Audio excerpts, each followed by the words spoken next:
I don't know how to mute the sound coming from my phone, though. And we're going live.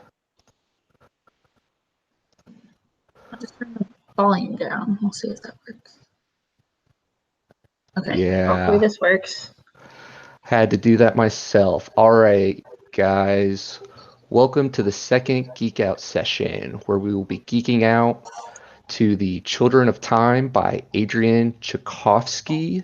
Best attempt again on the last name. I am your host, Carl Williams, at Geek on My Sleeve channel, where we embrace our inner geek and proudly wear it on our sleeve. Once again, thanks for joining us.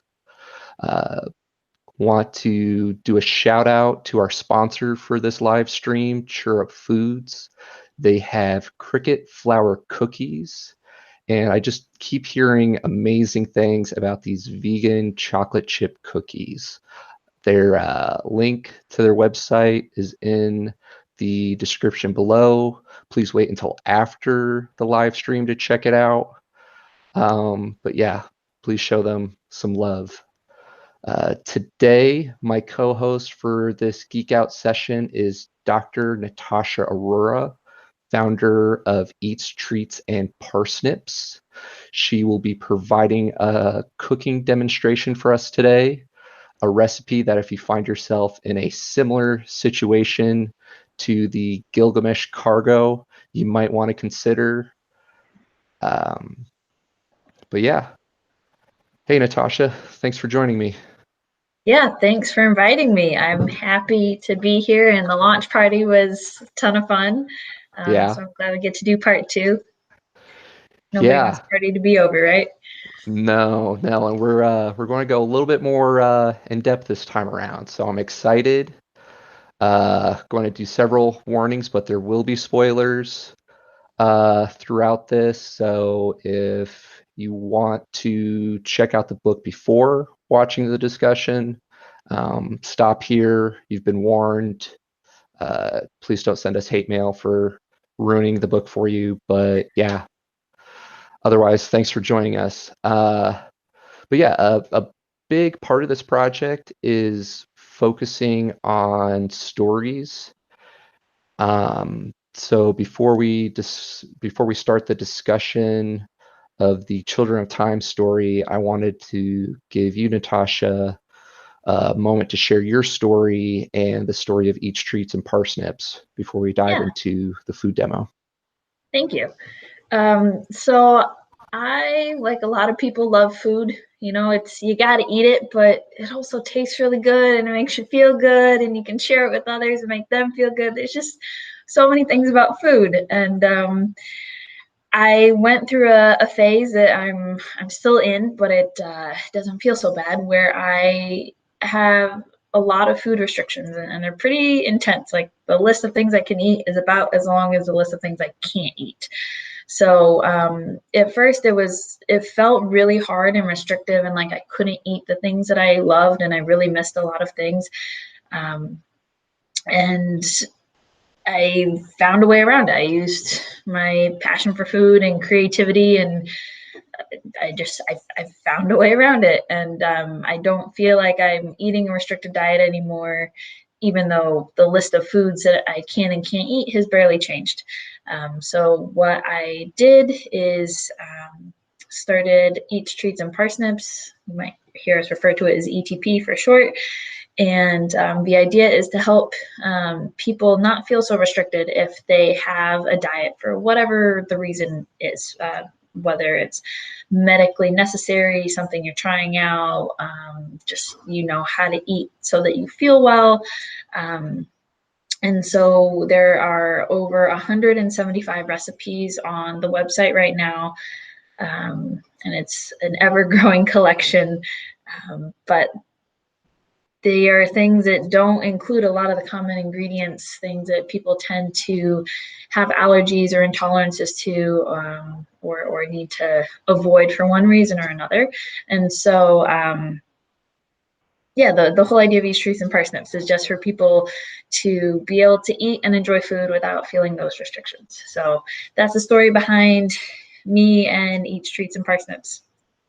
So I don't know if it's necessarily the fact that it's just we're more aware of it or if it's more common now, but I feel I know more people that have some sort of restriction or allergy that don't. And it can be a real challenge to find food that people are able to eat. Um, it seems like most of my cousins' kids or just friends and family, there's something, whether it be in gluten, whether it be um, the very common food allergies like peanuts, shellfish, et cetera, et cetera. So, yeah, it's nice to have safe alternatives. Yeah, and one of the things we do at ETP is offer food coaching to help people narrow in on what they can and can't eat, or do custom um, meal plans and things like that to ease the process and kind of get people started and used to whatever it is that, however they're supposed to be eating to feel their best. So we Very do. cool. So, just like many of the other things we talk about, links in the description. Please go check out Eats Treats and Parsnips or ETP. And yeah, so um, if you had to go space travel or even road trip, what do you have for us today in regards to ETP recipes? Yeah, so we have a snack demo for you guys today. It's no bake parsnip cake, or no bake oatmeal parsnip cake. So if you don't know what parsnips are, they're a lot like carrots, slightly different flavor but similar texture. They're white and they make great substitute for carrots in a lot of things.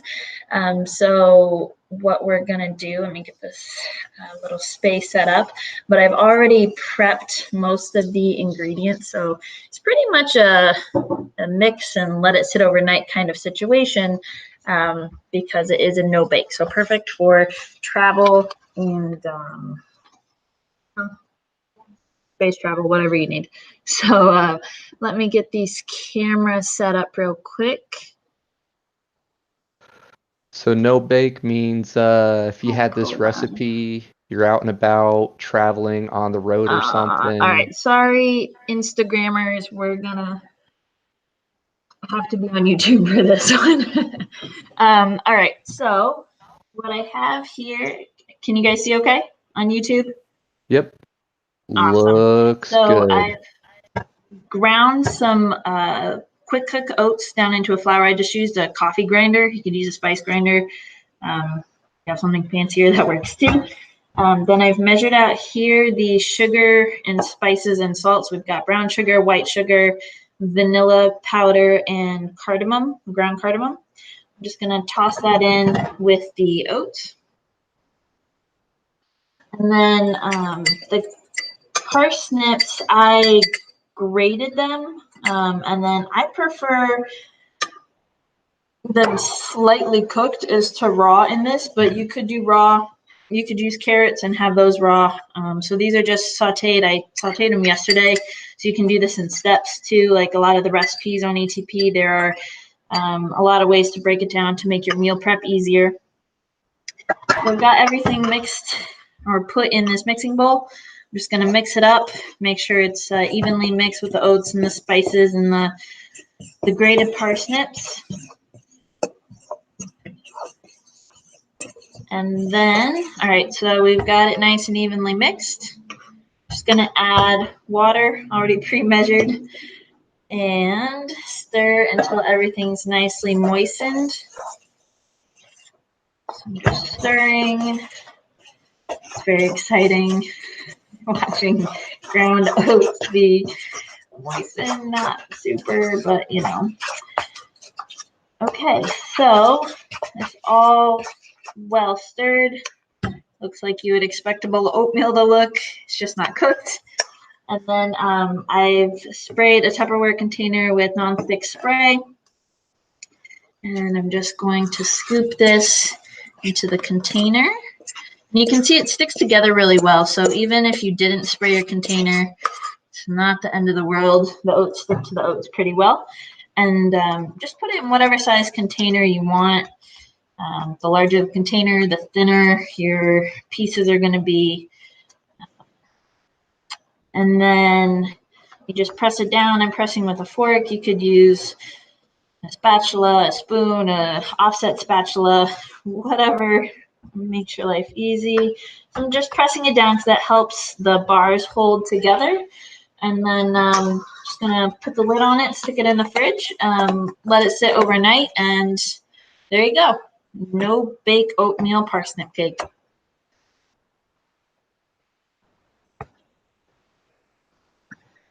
So simple enough. Yeah, pretty simple, straightforward. And always love it when it's nice, quick, and painless. And then you said you put that in the fridge, leave it overnight, and then I don't know, roughly how long does it have to sit? I haven't tested how short you can go. The longer it sits, the more flavors that are going to mingle, kind of like guacamole. You don't want to mix it and Okay, eat it right away. fair enough. But you want to let it sit for like maybe 6 hours at least in the fridge so the oats can moisten. They'll moisten pretty quick since they're ground down to a flour. Okay. Um, yeah, just usually I do it the night before, the day before, and have it for breakfast, snacks, dessert sometimes, depending on how you're feeling. There we go. Yeah. There we go. Well, thanks for that demonstration. Again, all the links in the description. Please go check it out. And yeah, now time to get into the Geek Out session. Once Do again, it. spoilers ahead. If you want to read the book before rewatching the discussion, this will be archived. But yeah, let's get this party started. The Children of Time by Adrian Tchaikovsky. Uh, the description on Goodreads: a race for survival among the stars. Humanity's last survivors escaped Earth's ruins to find a new home. But when they find it, can their desperation overcome its dangers? Who will inherit this new Earth? The last remnants of the human race left a dying Earth, desperate to find a new home among the stars. Following in the footsteps of their ancestors, they discover a great treasure of the past age, a world terraformed and prepared for human life. But all is not right in this new Eden. In the long years since the planet was abandoned, the work of its architects has borne disastrous fruits. The planet is not waiting for them, pristine and unoccupied. New masters have turned it from a refuge into mankind's worst nightmare. Now, two civilizations are on a collision course, both testing the boundaries of what they will do to survive. As the fate of humanity hangs in the balance, who are the true heirs of this new earth? Ah, so yeah. Again, spoilers ahead, but uh, not pristine and unoccupied. The original plan was for a bunch of barrel of monkeys to get that nanovirus, and yet the masters of Kern's world turn into giant spiders. So Yeah. love spiders, hate spiders. Let us know in the comments. They're definitely not my favorite, but I certainly don't look at them the same way since I've read this book. Um, Yeah, I saw in an interview that the author Adrian Tchaikovsky did, he said something about the book is almost like a gentle therapy or a small step forward for people with a deep fear of spiders. And Right. someone had commented how usually they read at bedtime, but they weren't really sure if they could make it through. I It's like don't know if I nightmares of want to spiders. be dreaming about spiders the size of large dogs. Um, yeah, yeah. Yeah, and I thought it was funny too because at first, not to jump too far ahead, but with the first encounter with the spiders, the description made me think that they were huge.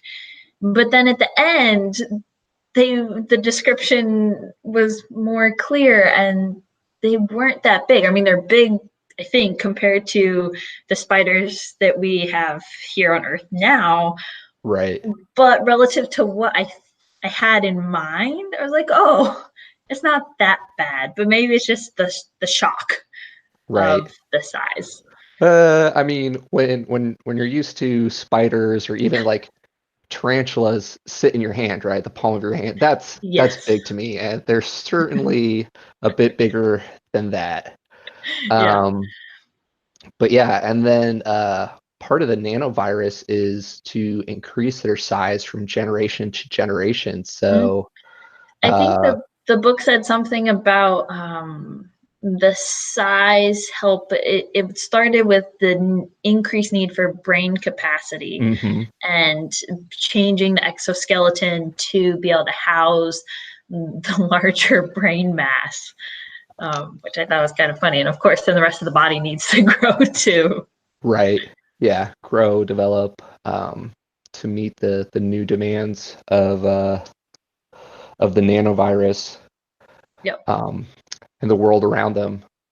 So, yeah, um, start off with a quote from the book, and then we're going to do our best to try to stick to kind of a chronological order of the progression of the book for those of you who have read it. But like so many things, as we go down the rabbit hole and get sidetracked and so on and so forth, we might not keep to a strict chronological order. But yeah, quote, a life lived entirely at the whim of another is no life at all. Uh, True. yeah, the quote kind of reminds me of a kind of like a coming of age quote, and Yeah. in the book, it's very much coming of age for spiders and humanity in the next chapter of their journey. Um, but yeah, the book starts off at a interesting point at the very beginning of what is supposed to be a scientific experiment where it's their first terraforming project, and the title of the first chapter is literally just a barrel of monkeys, and I just laugh every time monkeys comes up throughout the book because it's a pretty common reference to remind us as advanced as humanity is, and a lot of ways the book just views us, and Dr. Kern just views humanity as a up jump monkeys. So, um, Yeah. yeah, yeah. Uh, Early on, they go into talk about the nanovirus, and just to kind of put it in context for those of you who don't remember, the goal of the nanovirus was to produce mutated offspring in a number of useful ways. Greater brain size and complexity, greater body size to accommodate it, more flexible behavioral parts, swifter learning, recognize the presence of infected and other individuals of the same species. And the goal of that is to help promote selective breeding. And I believe we kind of talked about that a little bit in the launch party about just all the different advanced elements of said virus. And initially, it was designed for the quote barrel of monkeys. And it was supposed to only take like 30 to 40 generations Hmm. before they anticipated the monkeys to grow and develop enough to reach out and do the math tests that the satellite kept projecting. Um, but there's kind of a mutiny, sabotage where the barrel of monkeys don't make it, but the nanovirus does, and that's kind of how we get uh, super spiders, right? Yeah. Yeah. So one thing actually, I don't know why this didn't come to mind earlier, but just popped in my head. So these spiders were already in this terraformed world. There were other vertebrates there. They said some rats and rabbits and other things that weren't as evolved as the spiders, which we can get into later. But why weren't there monkeys or anything bigger? What happened to them, or why didn't they appear on this world that was terraformed? Why did the monkeys have to be imported from this spaceship? Yeah, that's a good question. And I then guess. Oh, go ahead. I just also don't remember. Maybe you do, when the virus was added to this world. Was it added at the beginning, or was it supposed to be added after the monkeys got So there? But the yeah, monkeys didn't get there. But if the virus, so I talked a little bit in the launch party about my obsession with audiobooks and Audible, and I re-listened to it, and it was, it's such a quick detail. It's easy to kind of forget those things as it goes. But as Kern, as the saboteur, is kind of doing his last stand speech about how he believes humanity's overstepped, so him and his faction are taking it into their own hands to rebel against the scientific faction that wants to quote unquote play God. But when she escapes into the satellite that the saboteur is supposed to be in, she launches the barrel of monkeys and the nanovirus, oh, both. um, and both at the same time. So they were supposed to land around the same time, and then the um, the scientist or whatever was supposed to stay in the stasis pod, the satellite, and hypersleep in his very well prepared out suit and everything to help him survive the couple centuries they anticipate the spiders to reach out and answer the quote unquote intelligence test, the math test. But yeah, the barrel of monkeys goes up in flame, which is something that as time progresses and Dr. Kern's memory kind of fades, she later forgets. But the barrel of monkeys burns, but the nanovirus makes it. And yeah, kind of one of the points you were touching on earlier, it was interesting what we did and didn't see in the book as far as the different animal life. Um, that I guess there was enough supporting species to kind of, I guess, keep the ecosystem going like a traditional Earth, but not enough to be competition to the monkeys. Um, Right, right. and they talk about in the nanovirus that they make some modifications. That way, the monkeys don't have competition from other Yep. species that might be affected by the nanovirus. Um, but then that kind of leads into unintended consequences with the other species, Yeah. the spiders, ants.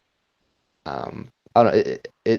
Granted, they were anticipating a couple centuries, and by the time we really get into the book, it's been, I think, 2,000 years for the spiders to kind of make those evolutionary steps. But for talk about unintended consequences with the nanovirus, it affected a lot more than what would have been just the monkeys, right? They Yep.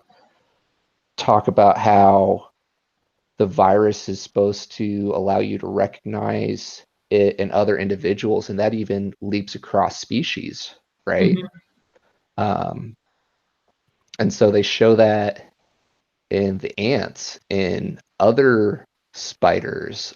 Early in the book, they encounter like the equivalent of a tarantula, and I believe the spiders can kind of recognize that they're they're akin, but they're not akin, that they're not Hmm. quite the same level of consciousness that our spiders are. Um, but yeah, it's the way science goes, right? You Yeah, you never know. I mean, that's one thing. I guess I should have said in my little story, but my training as a biologist, is put a different spin on this story as I was reading it, and so I was thinking about some of these things. And there are so many unintended consequences when you do an experiment, let alone terraforming a world and trying to infect monkeys with a virus that was designed to, do all these different things. And so many different variables, right?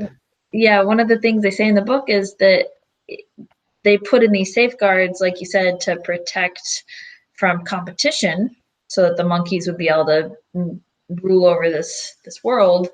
But they didn't plan on it how it would affect invertebrates like spiders. And so, even amongst the spiders, though, I guess from the different species that were there was something about this particular species of spider that allowed it to continue evolving and really use the virus much in the same way it was intended to be used. Right. Yeah. Um, yeah. And then again with experiments, there's more of a defined testing period traditionally, right? So um, unintended consequences only amplify when, again, it was supposed to be a couple centuries and you literally go 10, 20, 30 times that length. Yeah. Well, that Yeah. that transitions well to parallels that are happening on the ship too. So we haven't even talked about the Gilgamesh, but Yes. there are people from a separate point in time flying through space, trying to find a new home for the last of the human race, and they also weren't really planning on being out there for that long. Right. They thought they were going to find a home in a much shorter period of time, and they did, but then they had to go back and come Yeah. take the They long they way back. they found it pretty early, and they talk about how for this ship, something that the first time I went through it, we just focus on the Gilgamesh, but they talk about how there are other Hmm. um, ships that take off and go in different directions. But it was the Gilgamesh where they found some maps from um, Kern's civilization, which at that point I think it's 2,000 years in the past, which yeah, can thinking about a human lifespan is just huge. Um, but they found those maps, and so it wasn't just a shot in the dark, but an educated guess. Hey, we're going to go this way and hope that there's an Earth-like place that we could put down this 500,000 um, humans to Yep. start a new civilization. And yeah, just all that would have to go into creating a ship that size to house and hold 500,000, as they like to refer it to as cargo, and all the logistical challenges of that, and to prepare for that long of a journey. And then on top of that, to have enough resources and everything to set up a starter civilization once you get there for 500,000 people. Yeah. Um, I mean, they're supposed to be in sleep stasis to where you they don't require a whole lot, but at the same time, they would have to be getting some sort of nutrients, I would think, in their sleep. And he Well, doesn't. they one thing I thought was interesting about the book is food is almost entirely missing. Yeah, So they talk a little bit about how the spiders deal with food as they travel, and they had these other little things that they would kind of pack, some little like larva or something, and Hmm. they would use it in extreme circumstances, but it also had pretty decent bartering power. Um, Right. so that was one mention of food, and then they mentioned a bit later in the book when there were too many people on the ship who had been awake for too long, that they were starting to run out of supplies like food, but that was really the only mention of it. And as a self-proclaimed foodie and someone who just loves food, it was really odd to me that there wouldn't be some more, at least mention of the preparations or what would be, could it be expected to be on this terraformed planet, because the Yeah, monkeys are going to need something if they had gotten there and survived. they glossed over a lot of the logistics, which was something I was, trying to piece together. And stories do that where they focus on the overarching storyline. With the spiders, like you said, they talk about how they had those larvae that gave them some sort of nourishment, and I felt like it was more You mean like to, the equivalent of like a high power protein bar or something, with like yeah, loaded with everything, small, compact. yeah. I felt like it was to kind of help us understand that they went from the hunter-gatherer stage to more of the what's the right term, the agricultural stage or whatnot, where they no longer have to spend all their time hunting. They can um, kind of grow their own food as well, though they still do a lot of hunting and gathering at that point. Um, but yeah, and then on the Gilgamesh, they bring it up when there's a challenge, and I believe they do loot some food um, after they get sent away from Kern's world, as they refer to it the first time. Um, but yeah, when later in the story the tribe is out and about, they just consume all their food stores and the challenges involved with that, because it's no simple weekend road trip, right? Yeah. Um, yeah. Speaking of which, I wonder what our audience would take with them, whether it's a simple weekend road trip or going out into space, or what foods would you want on this new planet? Like, if some of you have read The Martian, potatoes. I personally love potatoes, so I was very happy about that book. But yeah, I would Oh, definitely take potatoes. But you could eat what are potatoes like, so many different ways too. yes. Uh, I mean, what are the foods that you really would want or you think would be really helpful, whether it be, a protein source, going back to the sponsor, right? Like cricket flour cookies, these spiders are living off of these larvae and other insects, right, as spiders do. um, but what would you want to bring? right. As well as yeah, just leaving your home behind, taking some favorite foods, Yes, and just, those comfort foods. yes, Long yes. trip. I definitely want some comfort food for a couple thousand-year journey. Yep, mine Um, would be potatoes and chocolate, I think. yeah, They don't go together, but separately. yeah. The they bring them in and out of stasis Keef crew a couple times throughout the journey, and one of the first big ones is when they receive the distress signal that the stasis pod is sending out.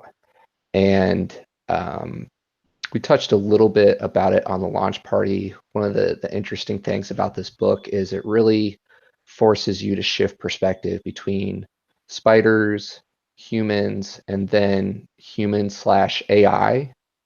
And Yes. that first interaction, you really get to see the bleed through between the AI persona and um, Dr. Kern, as they interact with her, and our classicist kind of goes back and forth and translates um, the different dead language. And it was just the great thing about so many stories is it forces you to kind of ask some of these interesting questions that you don't ask yourself on a daily basis about, what is a civilization? What makes us um, who we are? And he often talks about uh, they're not really a civilization anymore, being in that stasis on that long journey, trying to survive um, on a ship and find a place to touch down. And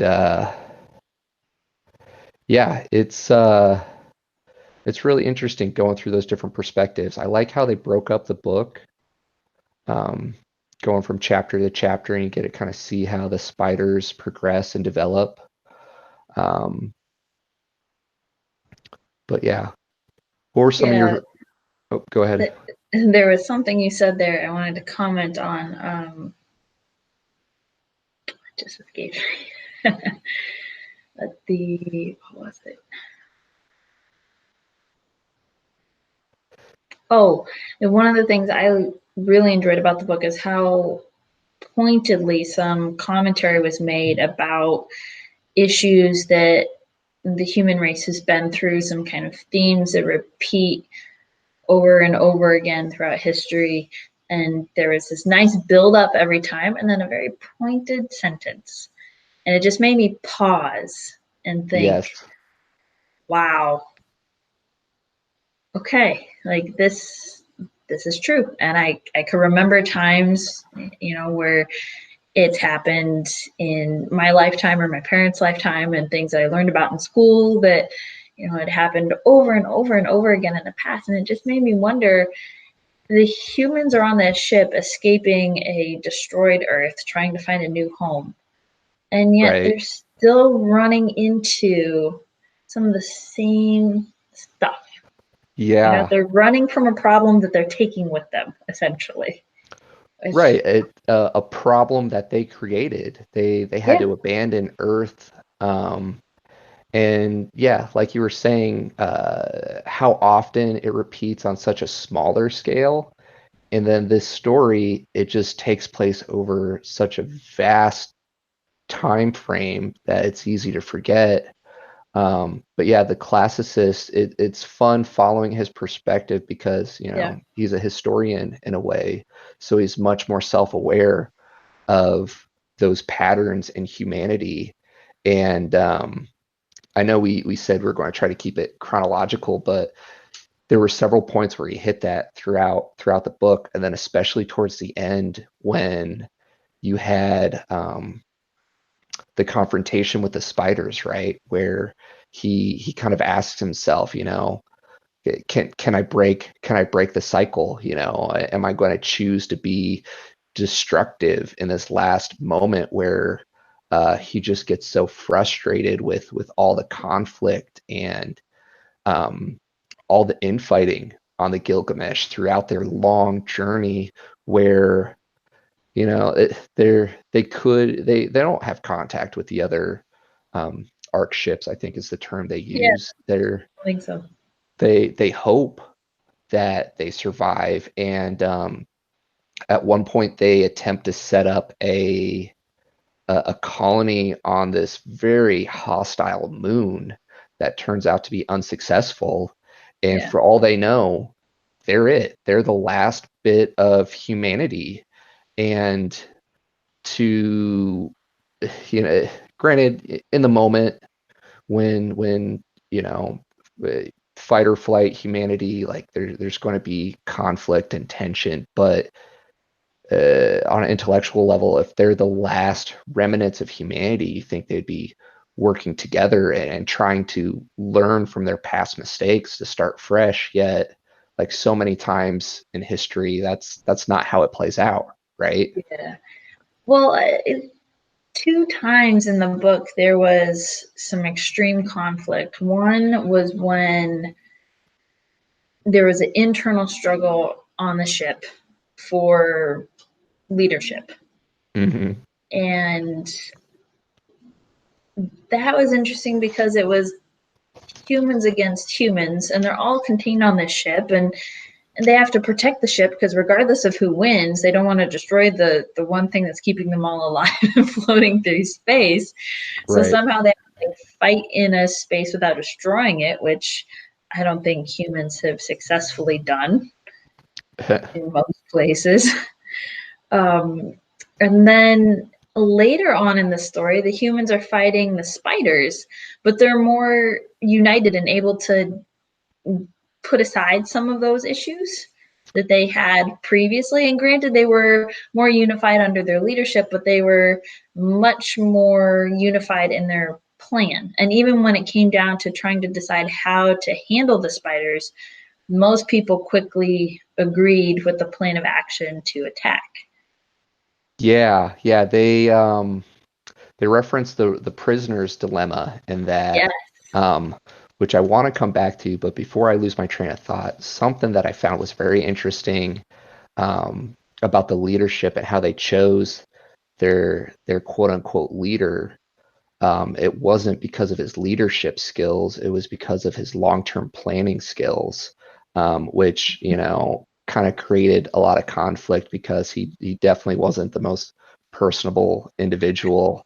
Um, and then, yeah, when they got to that major conflict where he wanted to essentially upload himself, similar to how Dr. Kern did it. So as a reader, we got to see some of interesting perspective between from Dr. Kern and how that all worked out for her, and then all the challenges he created in trying to get the upload facility to work and upgrading the ship and everything.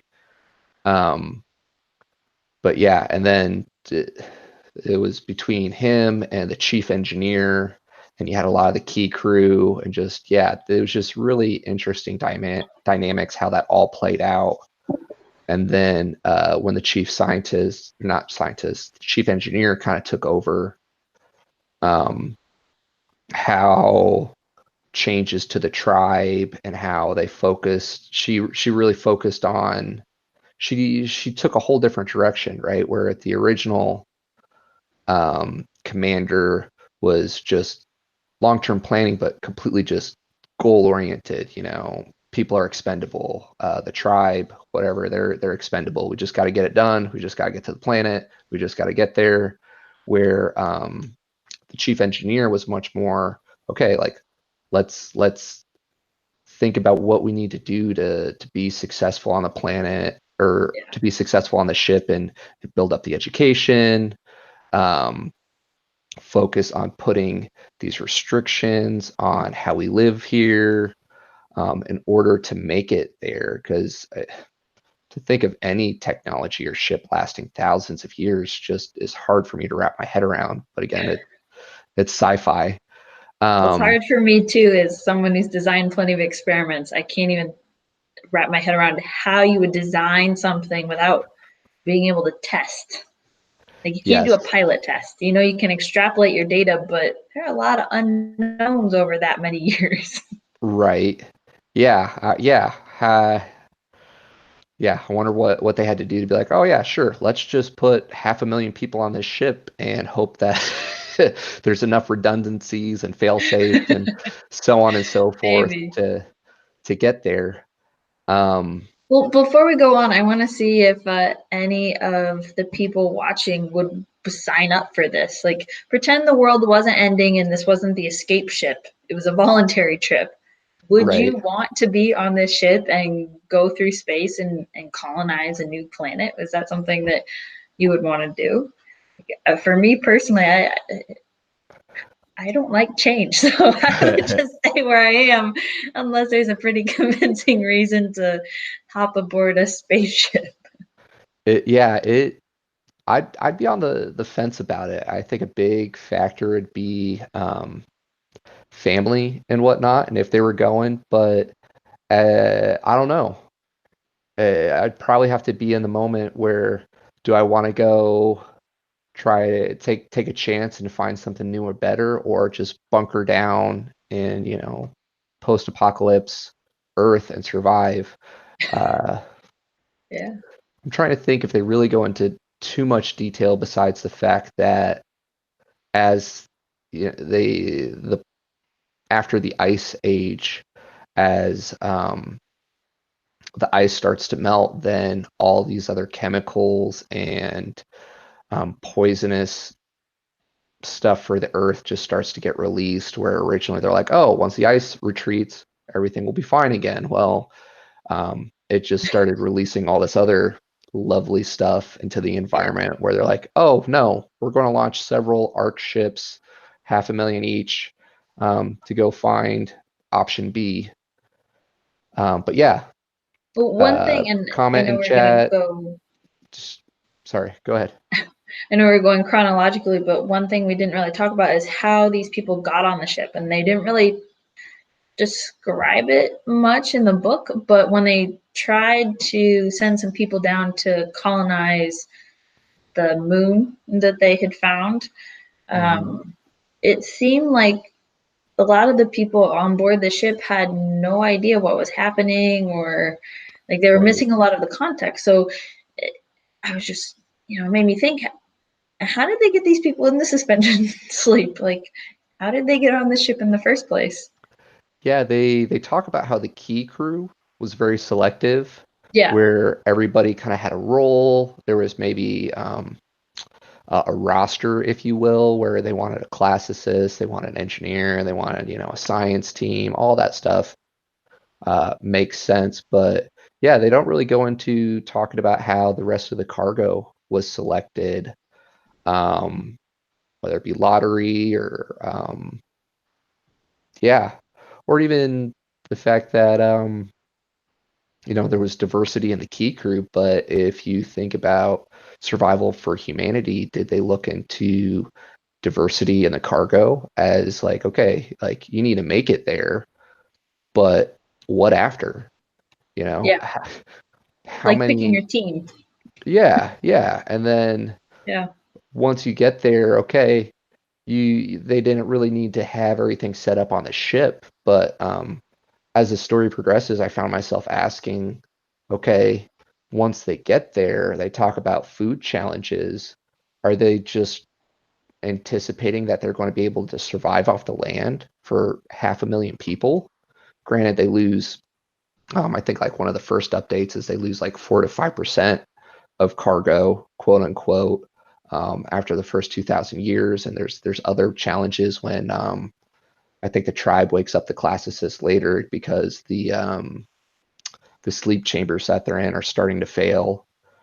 But yeah, like 500,000 people uh, getting food, shelter, all those other logistics set up. I guess maybe they could cannibalize the Ark ship to kind of help meet some of those needs. But yeah, Excuse me. Yeah, it's definitely a question that wasn't really addressed much. yeah. So to go back to the prisoner's dilemma, Yes.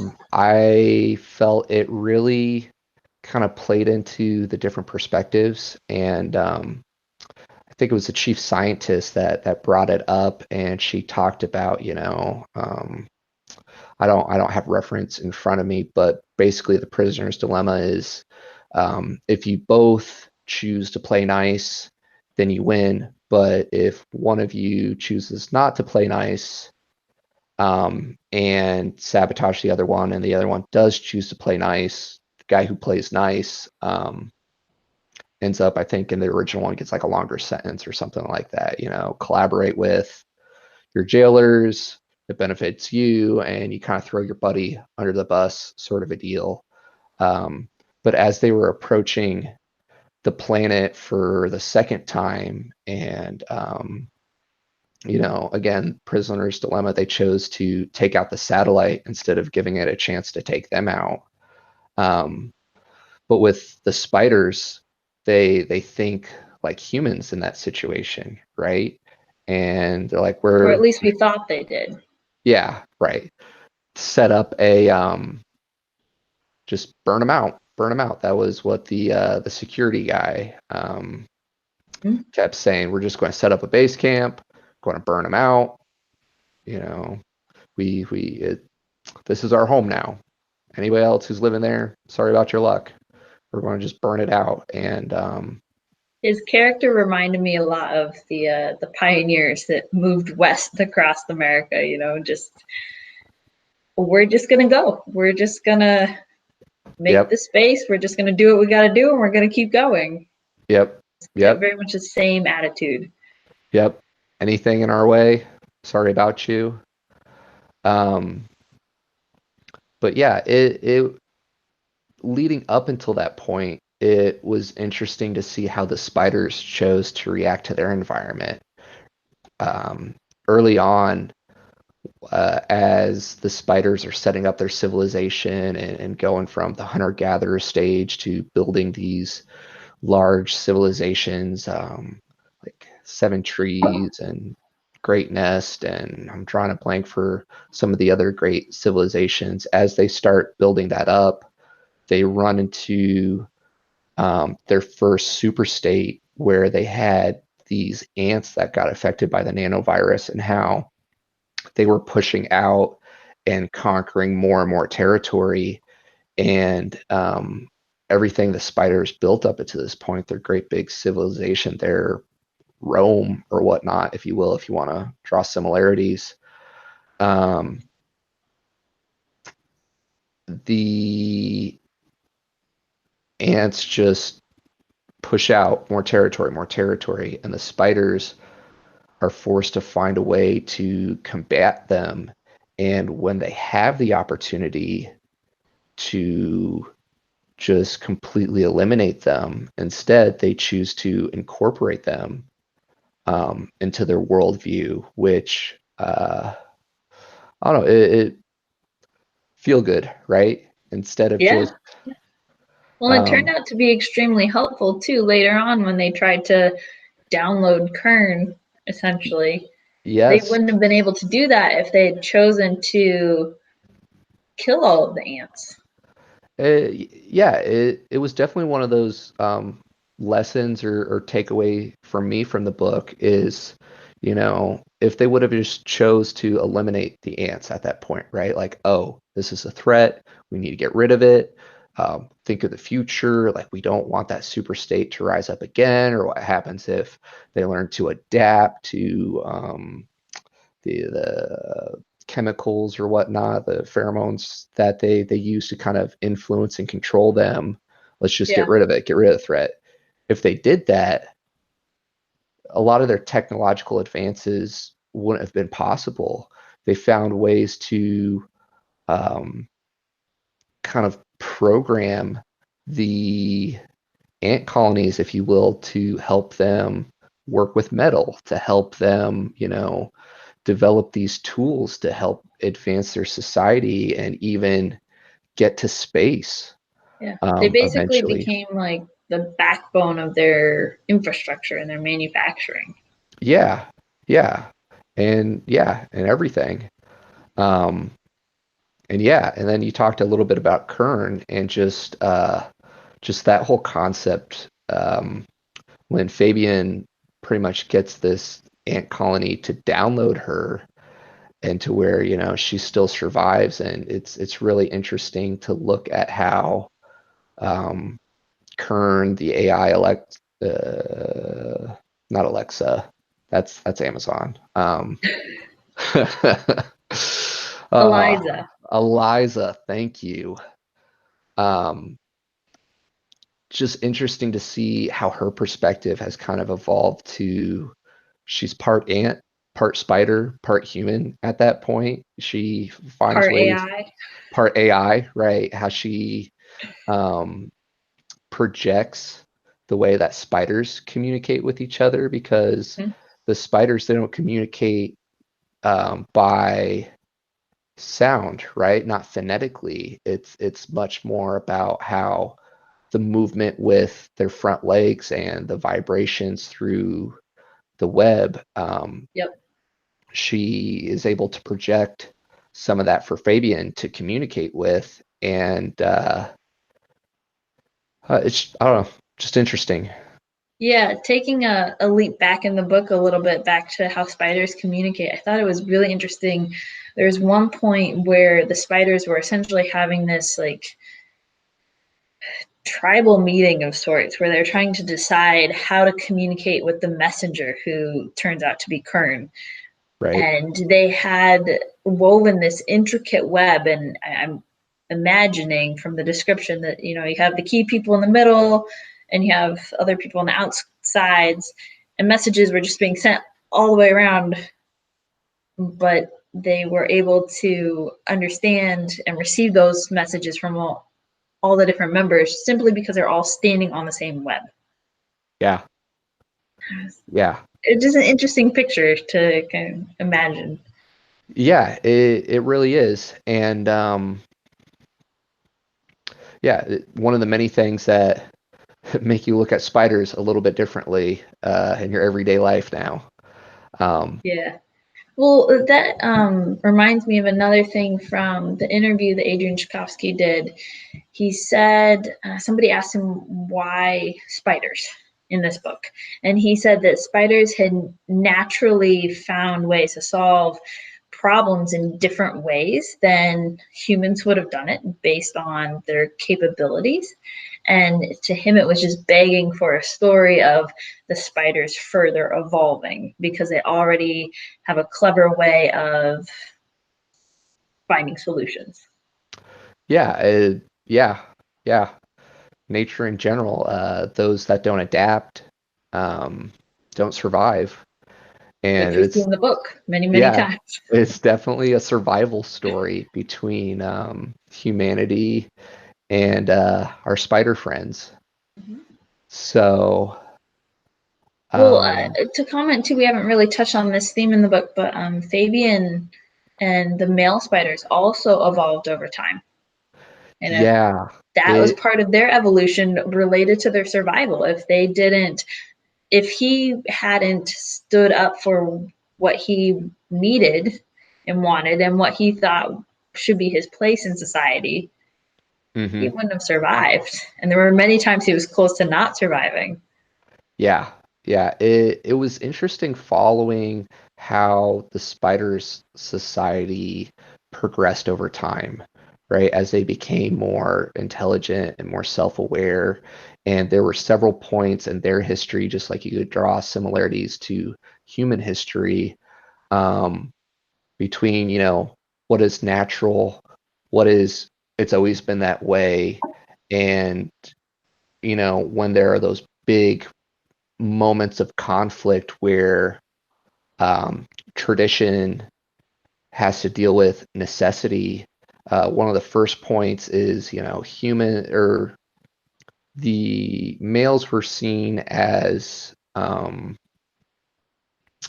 sub spiders, if you will. They were just a lot of time you follow it from the female perspective, especially early on in the book, and it starts out where males don't even have names. They're just viewed as um, the natural necessity of them, and they slowly progress to where their names are acknowledged.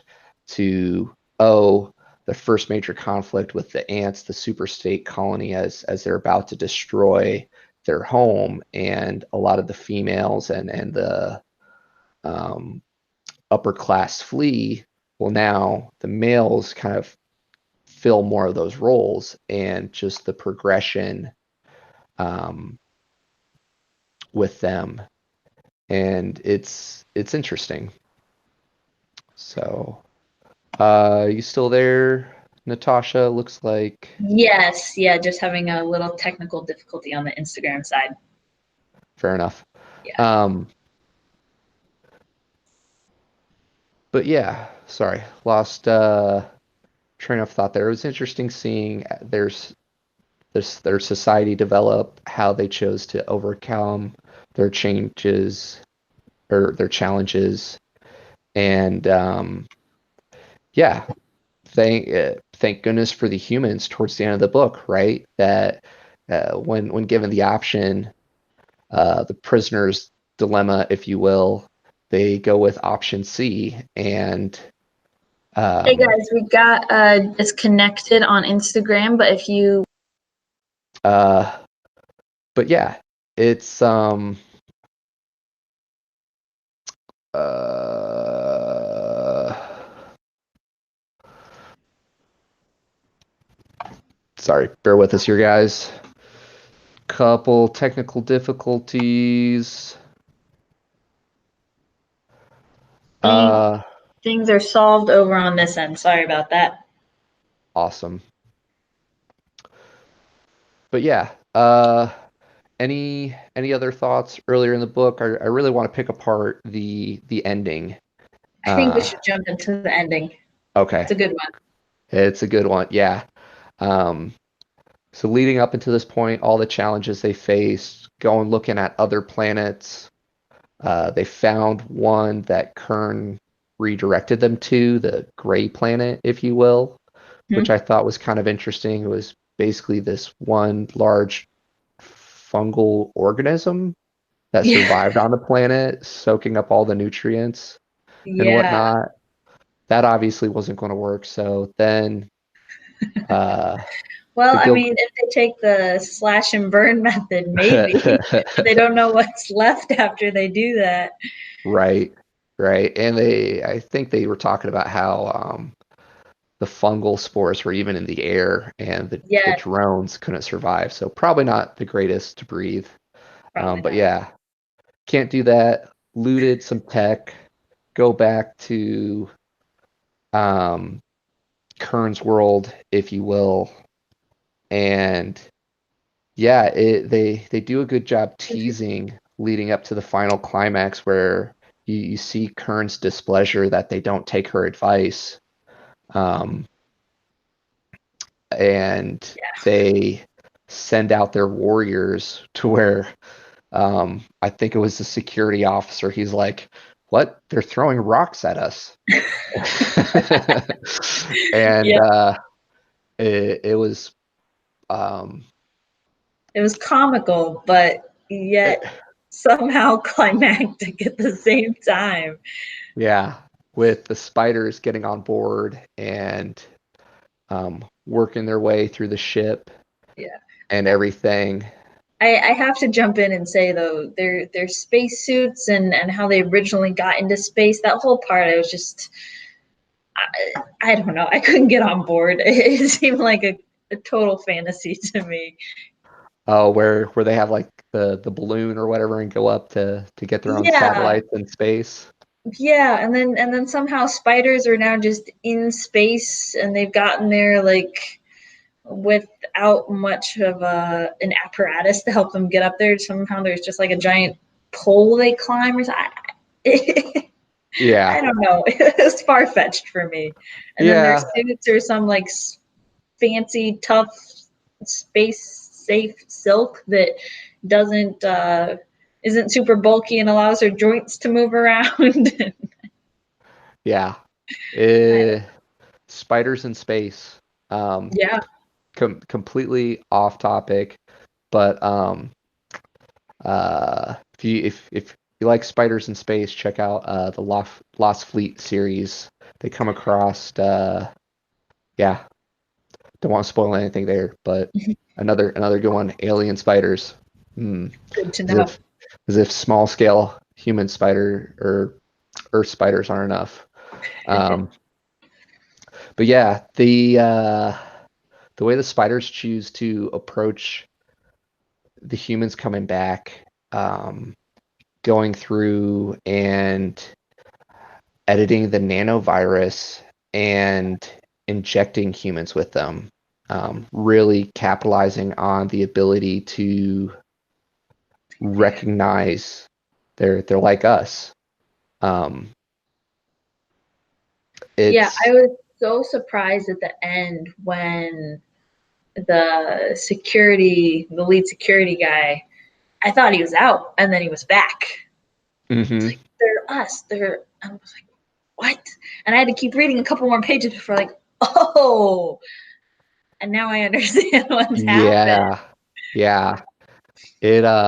option C, right? Again, one of the many Yeah. lessons to take away. You think you're locked into a binary decision. Well, maybe you're Hmm. just not approaching it the same way. Yeah. You're You just know. thinking inside the box.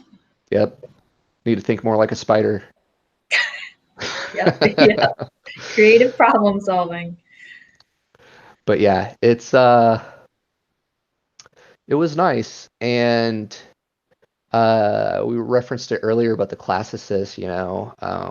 I wish I could find the quote where he talks about at this final moment, and for humanity or whatnot, will he choose to destroy as he's going to grab um, the engineer's cane, right? Like he could still do that much, but Yeah. instead, I believe he chooses to embrace his love and spend those final moments kind of with her. Um, Turns out they weren't the final moments either. it turns out they weren't the final moments. Yeah, as the book was Yeah. progressing, you always try to figure out, okay, where's this going to go? Like, Hmm. um, Were you talk. surprised by the ending, by the way? Yeah, yeah, I was surprised. I mean, in hindsight, looking back, the author did a good job kind of teasing the way that the spiders handle those challenges. Yeah. But yeah, and it kind of sets it up for the next book a little bit, Yeah. where to boldly go is the chapter title of part 8. And even though humans were the ones that started this experiment thousands of years ago, um, it's a spider, I believe, that is the captain of their ship, and the technology. It's part ant, part AI, part human, part spider. Um, for every problem, there's a creative solution, and they receive signals from somewhere out in space and decide to go check it out, which is where they leave us at the end of book 1. Um, and book 2, scheduled to come out May 16th, 2019. Super excited. Hope to have a Geek Out session over it after it's been out for a bit. Um, hope you're able to join me for that, Natasha. I will put it on Um, my calendar. yeah, Get the book first. right. But yeah, Children of Ruin, the astonishing sequel to The Children of Time, the award-winning novel of humanity's battle for survival on a terraformed planet. Long ago, Earth's terraforming program sent ships out to build new homes for humanity among the stars, and made an unexpected discovery: a planet with life. But the scientists were unaware that the alien ecosystem was more developed than the primitive life forms originally discovered. Now, thousands of years later, the Portids and their humans have sent an exploration vessel following fragmentary radio signals. They discovered a system in crisis, warring factions trying to rediscover or recover from an apocalyptic catastrophe arising from what the early terraformers awoke all those years before. Mm. Yeah, Sounds like full circle to me. right. Um, Gonna be good. it will be good. Yeah. I'm curious There's to see more of the human elements behind it because if the spiders are leading this journey, which it sounded like they probably are, mhm. and that's not a role that humans are used to playing in the food chain. Yeah, very, very true. Humanity's got where it is by Yeah. dominating its environment and carving out a little place for ourselves, right? Yeah, which they try Um, to do with the spiders, but the spiders, as you said, went for option C. So I'm really curious to see kind of how those aspects play out in the new book. and yeah, just humanity and its relation to the nanovirus is something I'm Hmm. kind of curious about too. They talked about how they developed those safeguards to where it was originally just supposed to impact monkeys, quote Hmm. unquote. Um, but yeah, the spiders modified it to share it with the humans so they could be Yep. quote like us, they're us. Um, I'm curious about the impact it has on humans because originally it was supposed to um, speed up learning, Mhm. increase size, brain development. Yeah, Um, Wondering if we're going to get superhumans out of this mix, as well as how the spiders continue to grow and develop as well. that's true. Because I think a lot of those safeguards they said they built, um, it wasn't designed for the spiders, which allowed them to progress to the point that they Mhm. are at the end of the book. Yeah. Um, Well, two things actually. So I think it said that the spiders had stripped it down to the bare essentials okay. for this, like recognizing other infected organisms Uh-huh. itself. So I guess we'll find out what characteristics of the virus are part of this core Mm-hmm.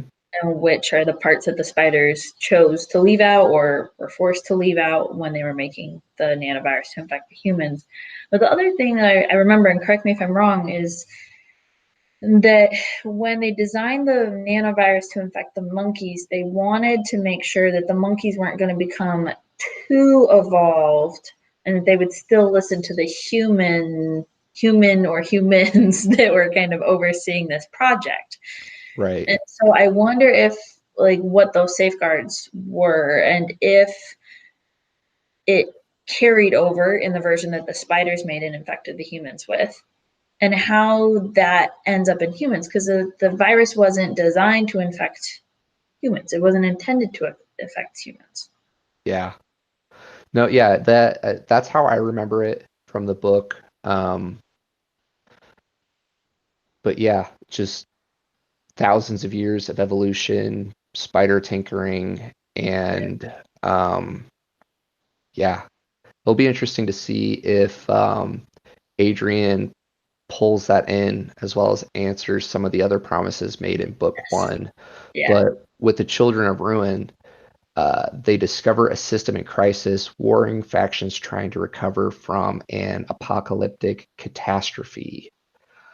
Um, the spiders up until this point have gone with option C, right? They Hmm. basically do enough to defend themselves and then find ways to incorporate that.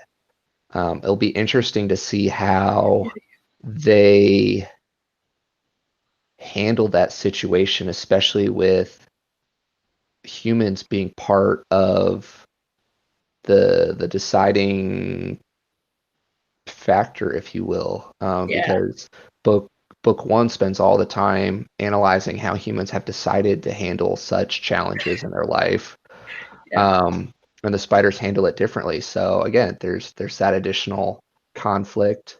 I sense Um, another power struggle. Always, always, always. Yeah, So I'd be curious to see what other people are predicting for the book. It'd be fun to read those before the Geek Out session for Children of Ruin. yeah, throw your thoughts in the comments below. Do our best to answer them and keep the conversation going after the live stream. Uh, but yeah, final thoughts on Children of Ruin or Children of Time, Natasha? Definitely read both. Definitely read both. Children of Time is one of my favorite sci-fi books. Recommended it to several friends. Um, read it several times. Always take away something different. Yeah. Um, but yeah, thank you to Dr. Natasha Aurora for geeking out with me on the Children of Time. Thank you to our sponsor, Chirrup Foods. Links to both their websites in the description below. Please check them out, show them some love. Uh, quick announcement on our next Geek Out session. We have it planned. We don't have dates yet, so watch for those updates on social media.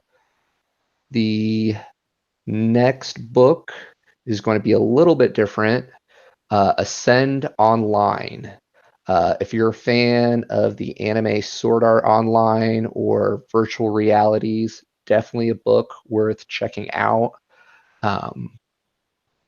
Diving into a revolutionary new video game, Marcus and his friends escape a stagnant society, entering into a world that defies their wildest imaginations. But from the moment that he logs in, Marcus finds himself separated from his friends and thrown into remote village under attack by a horde of goblins. Forced into battle, Marcus rallies the beleaguered villagers and with their help manages to drive off the invading creatures. With the village in ruins and their supplies spoiled, the survivors desperately turn to Marcus for help in rebuilding the village. Realizing that this game is nothing like he's ever played before, Marcus is swept into a whirlwind of adventure as he struggles to defend his new home, quickly finding that marauding goblins are the least of his problems. Another book that I've listened to half a dozen times. While it takes place in the future, it's not nearly as far in the future as the Children of Time is. Without too many spoilers, Marcus is essentially what would be my son's generation. It refers to millennials working longer and the challenges that that has on the overall global economy as they're not retiring and automation is challenging job growth, et cetera, et cetera. So a lot of people turn to virtual reality and whatnot. So it's a very interesting book. You have at least a week before we have the next Geek Out session scheduled. So feel free to pick it up, check it out. Thanks again for joining us on Geek Out #2 over the Children of Time. If you want to support this channel, please share it with a geek in your life. And I hope to geek out with you again here soon. Thanks.